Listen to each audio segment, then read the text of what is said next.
Hi, everyone. You're listening to the Mind Over Finger podcast, and this is episode 240. Welcome back to the show. Today's episode is very special because I'm sharing with you some concepts from one of the trainings inside the Music Mastery experience. I think that this episode could change your life. I'm going to share something truly powerful with you, and I'm going to show you exactly how to use it. So during the summer inside the Music Mastery Experience, or MME as we call it, we have our summer intensive where we cover in depth all the aspects of peak performance preparation from start to finish. I teach how to plan, how to practice, how to learn and memorize faster, how to condition for peak performance, and how to manage your mind through the whole process. Then every month from September to May, we dive into a specific topic or concept and we go deep and we work on it. And this month in the program, we're talking about beliefs. How what you believe in impacts what you're doing and the things you're creating in your life, and how you can start believing new things when you're wanting to change things, when you want to create a new reality for yourself, when you want to change your life. And this training has been so impactful that I knew I had to share it here with you on the podcast. So this is what we're going to talk about today, how the beliefs you currently have and believe in impact your reality, your results, and what are the things that you actually would want to believe intentionally, and how you can go about believing them to change your life. And we're not going to do that in an abstract or fluffy or just think positive way, which doesn't work. But we're going to talk about it in a grounded, actionable, musician-specific way. You're going to walk away from this episode knowing exactly what to do to start creating changes in your life. Because what if your next breakthrough has nothing to do with practicing harder, working harder, and everything to do with what you're believing in? What if the only thing standing between where you are now and where you want to be is a limiting belief that you first might not even realize is there, and then don't know how to change? Well, I'm going to help you with this today. This is about how your thoughts shape your results and how to start training your belief. So let's dive in. The first truth I want to start with is that you don't become the person or the musician you want to be by waiting to believe you're that person through external validation. I hear this time and time again, that I'll feel this way when I have that, when I'm told that, when I get this. You become the musician or that person by practicing the belief through who you're being every day. Then you create what you want. So think about this. Have you ever told yourself, well, I'm just not focused today? Or this is just how I am. I always get nervous. Those thoughts might feel small. They might feel like it's not a big deal to think them and to say those things to yourself. But think about it and know this. They're shaping the person you are, and they're shaping the musician, the person you're becoming. So let me repeat that. You become that person, that musician you want to be by practicing the belief that this person has, by doing the things that this person does, by deciding ahead of time who you are, who you want to be, and taking action every day as that person. And creating a new belief is not just a thing that you do once and then it sticks. It's a mental habit and something you build with repetition, with emotion, and definitely with intention. And the good news means that you can train it, right? So let me explain more. We're going to review first something you've heard me say before, which is that everything starts in the brain. A thought is just a sentence. It's a sentence that you repeat over and over in your brain, which creates emotion. That emotion fuels an action, and that action creates your results. I talk about this in episodes 153 to 155, so you can go check that if you're curious. But let's break it down with an example. So let's say that you're preparing for a performance. And one of the thoughts you might be thinking is, I'm not disciplined enough. That might have you feeling some shame. And think about the things you do if you feel shame. Maybe you avoid practice. Maybe you procrastinate. Maybe you feel overwhelmed. And the results that this creates is that you're not improving, which reinforces your belief that you're not disciplined, right? If you avoid practice and you procrastinate, of course you're not disciplined. Does that sound familiar? And I want you to see that it's not that you lack discipline. It's that you're believing a sentence that prevents you from acting like a disciplined person. Really hear me when I say this. It's not that you lack discipline. You're believing something that prevents you from acting like a disciplined person. How freeing is this? I don't know about you, but this type of approach changed my life. Here's another example. Let's say you believe, I'm just not a good memorizer. I love this example. If you think and you believe that, it's possible you avoid really engaging with the music, or you don't do all the things you could do to memorize because you don't think you're a good memorizer. Your identity is that I'm not a good memorizer. So you act like someone who's not a good memorizer. You maybe practice in the way that is not building confidence, and you don't memorize, which confirms your original thought that you're not a good memorizer. But what if you believed something different? What if instead you asked yourself, what do I want to believe about myself? What do I wish I could believe about myself? Who do I want to be? How do I want to show up? Maybe it's this. I want to believe I'm someone who memorizes music easily. Now, does that feel totally believable yet? Maybe not. And that's okay.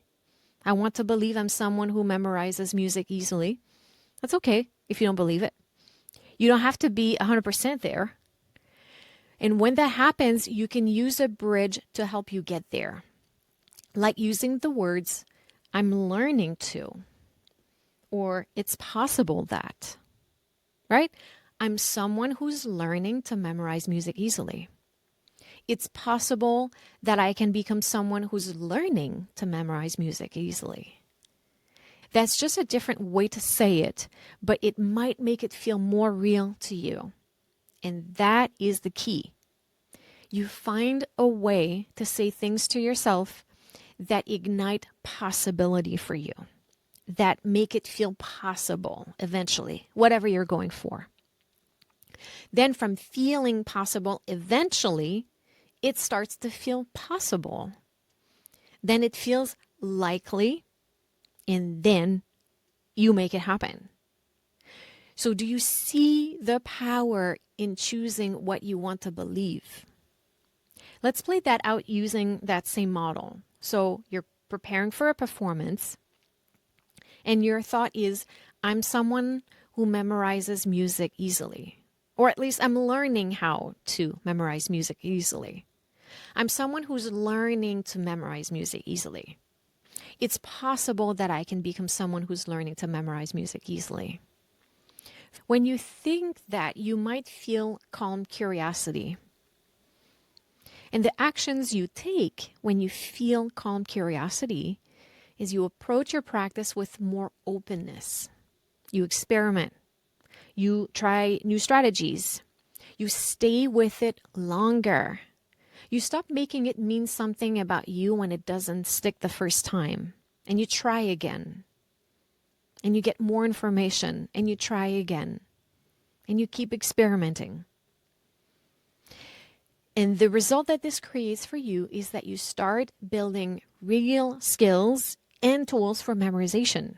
You actually get better at it, and you start to become the person who memorizes music more easily. Do you see the difference? It starts with belief, but not the kind of belief where you just repeat a sentence and hope it works. You have to believe the sentence, and then you practice the belief. You nurture the belief. Then you back that up with action, just like any skill you've ever learned on your instrument. And here's what I want you to take from this. Your current results don't prove anything about what's possible. They only reflect the story you've been telling yourself up until now.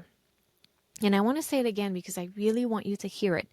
Your current results don't prove anything about what's possible. They only reflect the story you've been telling yourself up until now. And when you change the story, you change what becomes possible for you. Let's talk about where beliefs come from and why sometimes you're able to let them go. Most of the beliefs that are holding us back, they're just thoughts from our past that we've repeated for years. They feel like fact. Our parents told us our whole life. Our environment growing up behaved this way and believed that. Our teachers in school indoctrinated it in us. They feel like facts.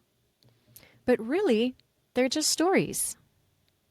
They're the stories that we absorbed from parents, from teachers, and early experiences.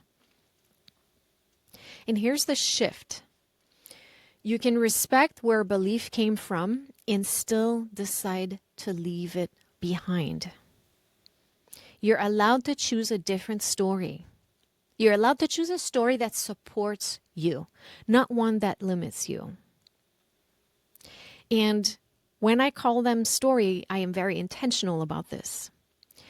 We know that a lot of times their stories and beliefs are not fact, because if they were facts, everyone in the world would agree on everything, right? If they're facts, we all agree on it. What if they're not? So you're allowed to choose a different story. And when I say choose, I don't mean it's easy, right? I had a client once who told me I always get shaky hands. Actually, that's a story I've worked on with many clients, but the one in particular was talking to me about how that's how they were wired. But when we dug deeper in sessions, it wasn't biology. It became quite evident. It was belief. And the thought wasn't, I'm wired this way. It was, I don't trust myself to handle the pressure. And that's what we worked on. And with time, the hands stopped shaking because the mind stopped spiraling. Here's how we did it. First, we got really curious about the belief itself. We asked ourselves, where did this come from? I always get shaky hands. That's how I'm wired. Where did that come from? For this client specifically, we traced it back to early performance experiences where a teacher had pointed out every mistake and they had equated the physical symptoms with failure. So their brain learned, if my hands shake, I've already failed. So we then tried to bulldoze that belief. It's absolutely valid to think that, but we don't have to keep thinking it and believing it. So we just softened it a little bit. We practiced thinking shaky hands are a symptom of stress. It's not a verdict on my ability. What if this is just my body trying to help me focus? I'm activated. I've been conditioned for years to get shaky hands when I perform. I can change it. And then we started to build new associations. So instead of resisting the sensation, we started observing it without judgment. So they practiced breathing exercises, breathing techniques, simple grounding exercises, not to eliminate the shaking, but to create safety around it. And every time they made it through a rehearsal or a performance, even with the nerves, they wrote it down. They were collecting evidence for a new belief. I can handle pressure even if my body feels nervous. I can handle pressure even if my hands shake. And week after week, that belief got stronger. Not because we forced it, but because they practiced it intentionally, compassionately, consistently.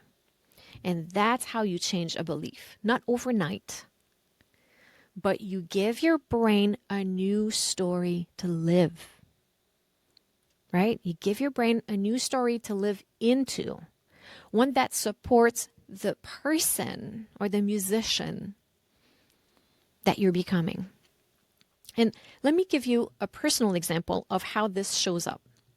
For years, I didn't even consider applying for a doctorate. I kind of wanted to do one, but I did not consider applying for one because I had this belief that to do a doctorate, you had to be some kind of theory wizard who could listen to Hugo Wolf lead and instantly analyze it by ear.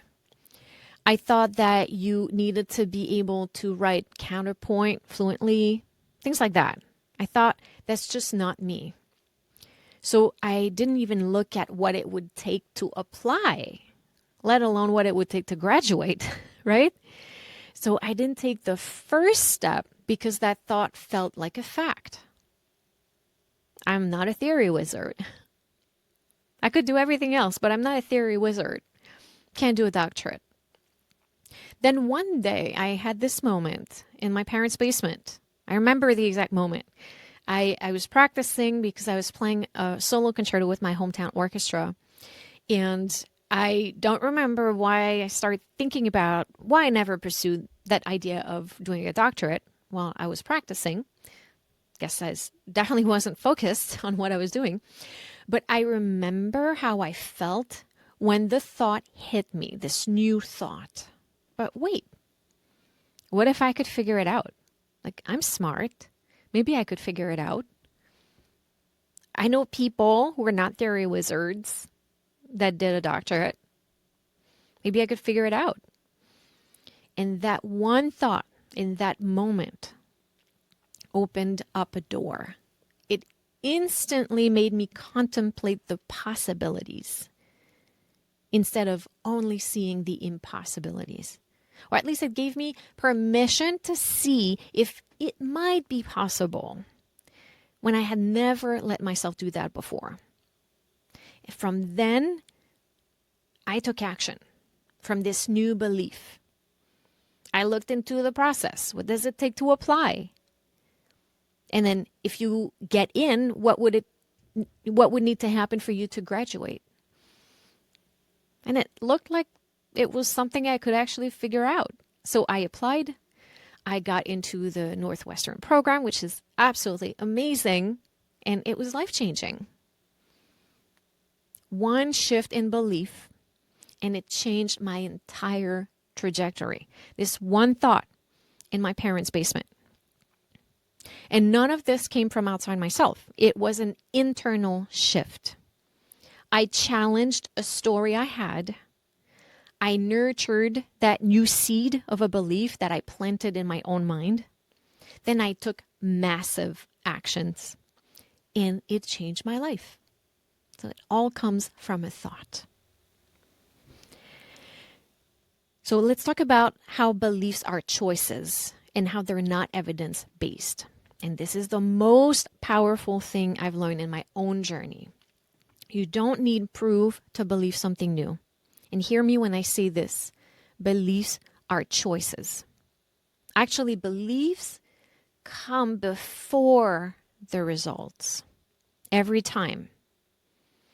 Of course, your brain wants evidence first. That's how it's wired.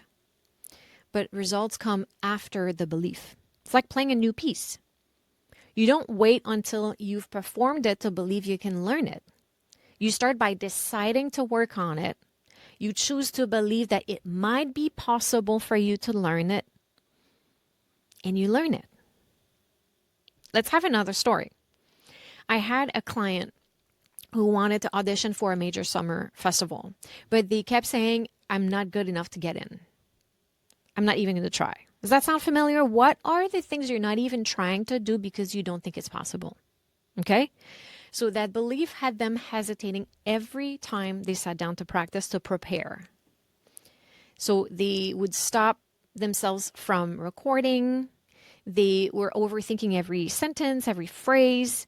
They felt stuck in this loop of doubt, and that didn't feel good. So they would end up not even practicing at all. Procrastination. Does that sound familiar, anyone?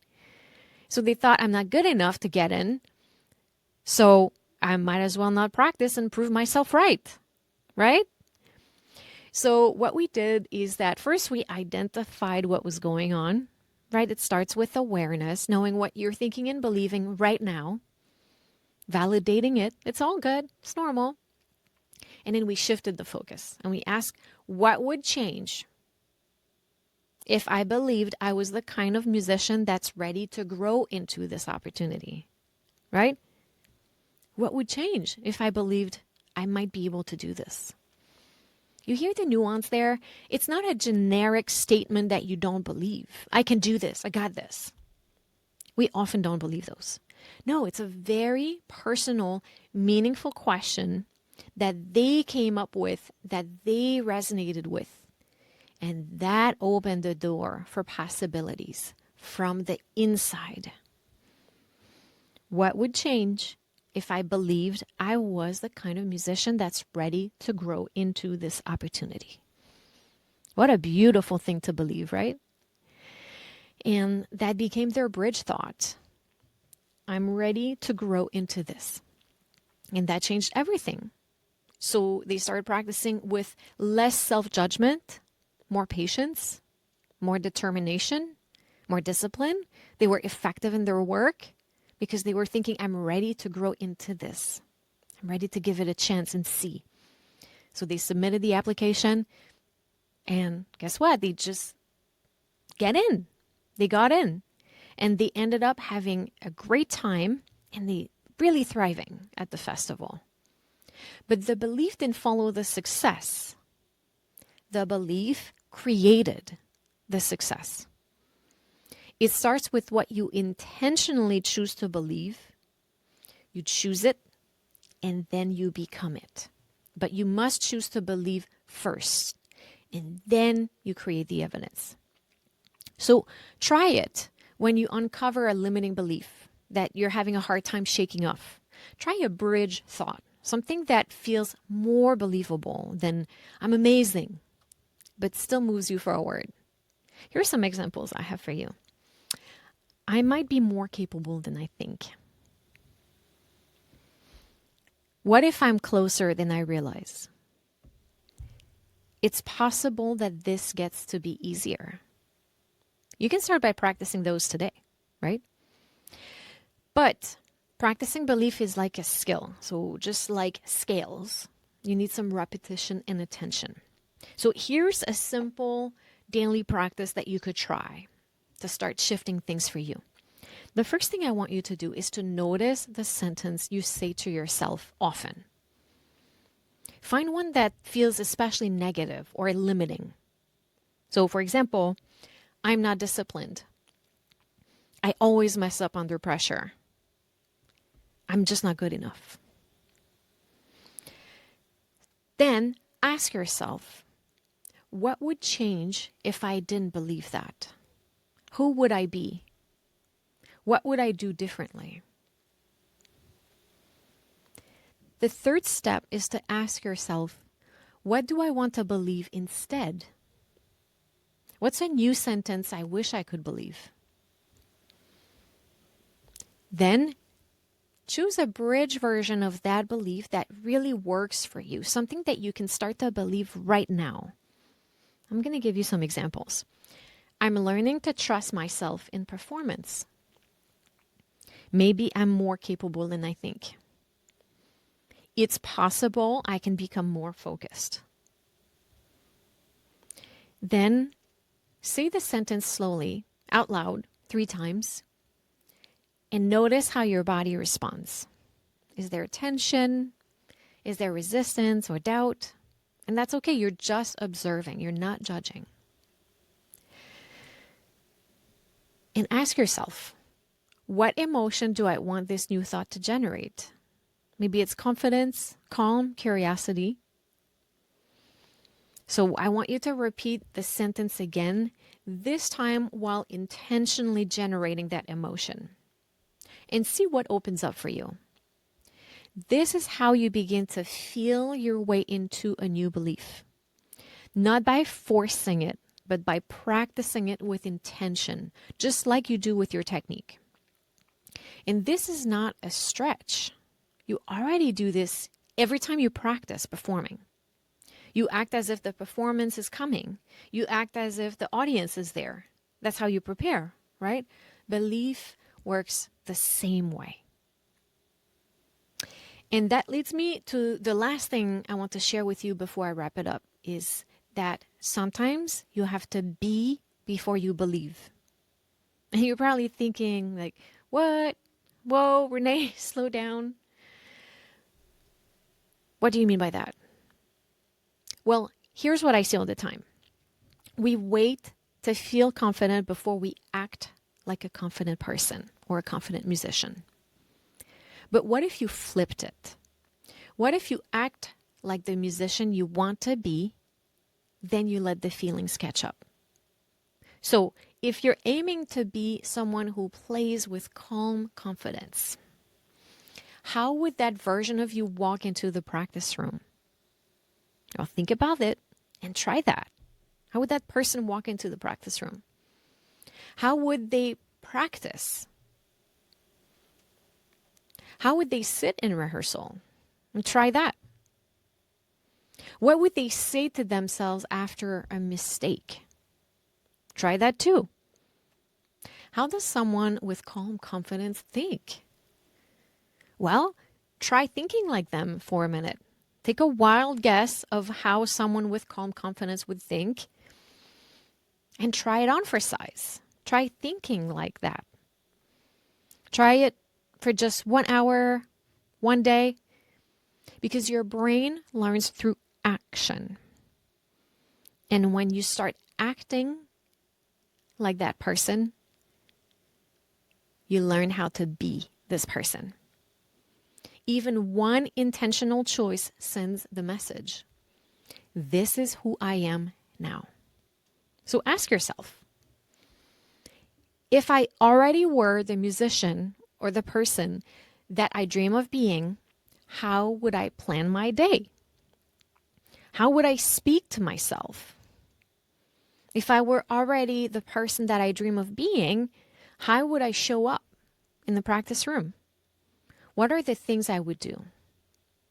Start doing that now. Because you don't need to earn the identity. You get to express it even before it feels real. Don't wait. Start now.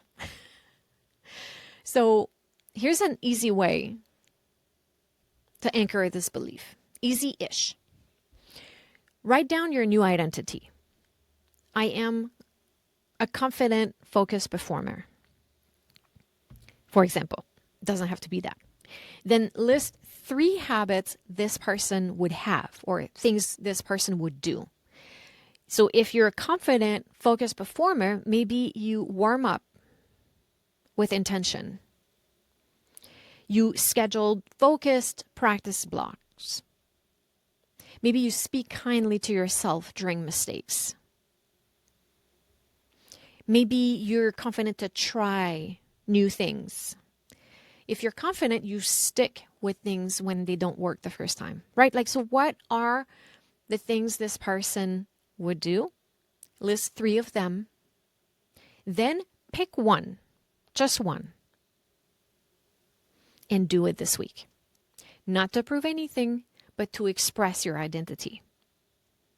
Then at the end of the week, assess and reflect. How did it feel? What evidence did I create?